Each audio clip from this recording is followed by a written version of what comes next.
O que eu vejo é o seguinte: as oposições em Goiás, elas ainda seguem divididas. É legal a gente fazer uma abordagem primeiro de contexto para a gente conseguir enxergar essa movimentação do empresário Júnior Friboi em direção a uma possível candidatura a governador de Goiás o ano que vem, e parece que a aposta dele é bastante alta. Ele pretende ser candidato a governador a partir da principal aliança que normalmente polariza com o governador Marconi Perillo, que é a aliança PMDB-PT.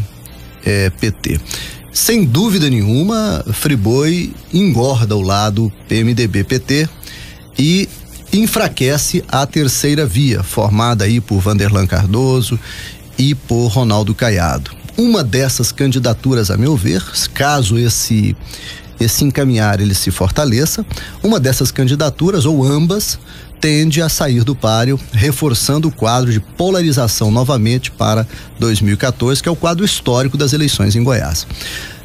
Existem várias questões em relação a Friboi, viu, Altair? Na verdade, observando o quadro neste momento, eu diria que existem muito mais perguntas do que respostas.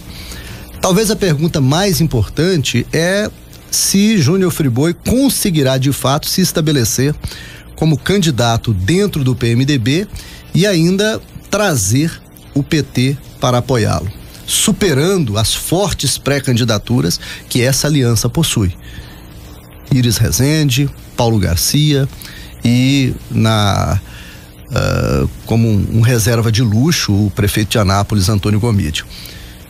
Será que Friboi repete o caso Vanderlan? Nós vimos no passado isso. O Vanderlan, também um empresário que entrou para a política, foi prefeito de Senador Canedo, com bastante sucesso, se tornou pré-candidato a governador, disputou a eleição passada e foi para o PMDB também com a expectativa de se tornar o candidato a governador, e desistiu no meio do caminho porque, segundo ele próprio, percebeu que não estavam sendo criadas as condições para confirmação da pretensão dele. Sem dúvida, existe uma diferença expressiva entre os dois empresários, inclusive em termos de bala na agulha. Júnior Friboi está assentado no maior frigorífico do mundo. Ele é um dos donos de uma multinacional brasileira.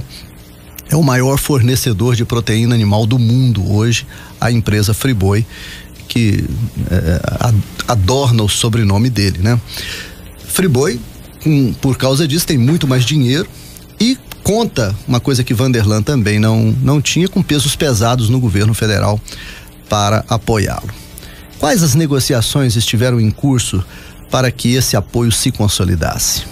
Aparentemente, o interesse de Brasília foi minar a pretensão do governador de Pernambuco à presidência, abrindo a possibilidade desse pré-candidato se tornar vice de Dilma Rousseff, abrindo a possibilidade de Michel Temer, o atual vice-presidente da República, se tornar candidato a governador do estado de São Paulo, provavelmente com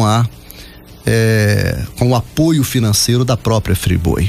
E dentro dessa negociação aparece a pretensão de Júnior Friboi de ser um candidato viável ao governo do estado de Goiás, e se ele de fato se consolidar dentro dessa aliança, sem dúvida nenhuma, a pretensão dele se estabelece como forte, porque o PMDB, agora acompanhado, reforçado pelo PT e pelo governo federal, é a única expressão política atual que consegue afrontar o poder do governador do estado, o poder de Marconi Perillo aqui dentro, e realmente disputar o poder com condições de ganhar.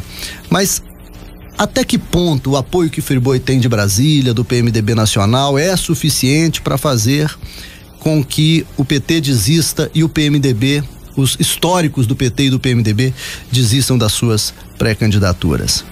Do ponto de vista partidário, enfim, Júnior Friboi anima a torcida? Do ponto de vista eleitoral, Júnior Friboi tem condições de se mostrar como novidade, entusiasmar o eleitor que gosta do Iris, e o eleitor, aquele outro eleitor também que não quer de repente nem Iris nem Marconi, que já se cansou de repente dessa disputa que já há várias décadas se estabeleceu em torno dos mesmos nomes? A resposta para essas perguntas, a meu ver, o tempo dirá. A gente tem que ter a prudência de esperar o tempo passar e poder observar como é que as coisas, como é que as peças da política, elas se conformam. Mas uma coisa me parece certa, Altair: os ventos estão devagar se tornando favoráveis a Júnior Friboi. Pelo menos a cada dia, e eu tenho observado isso nas últimas semanas, a imprensa política aqui de Goiás está se tornando cada vez mais simpática a ele. Sinal claro de que o marketing político dele está se movimentando.